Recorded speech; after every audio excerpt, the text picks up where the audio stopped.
હે દ્વારકાધીશ, હે મારા કાળિયા ઠાકર વાલા, આજે પવિત્ર રક્ષાબંધનનો રૂડો અવસર છે. આખો સંસાર આજે પોતાના ભાઈ કે બહેન પાસે રક્ષાનું વચન માંગી રહ્યો છે.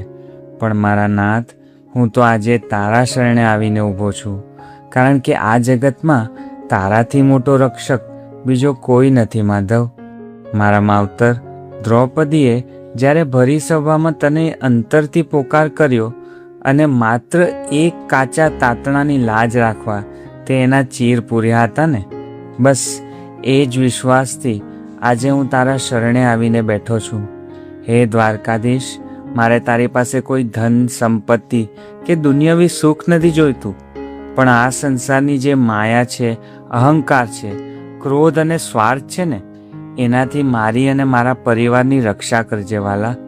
મારા હૃદયમાં ક્યારે કોઈના માટે વેર કે ઝેર ન આવે અને મારું મન કાયમ પવિત્ર રહે એવું અદૃશ્ય રક્ષા કવચ મને પહેરાવી દેજે ઠાકર.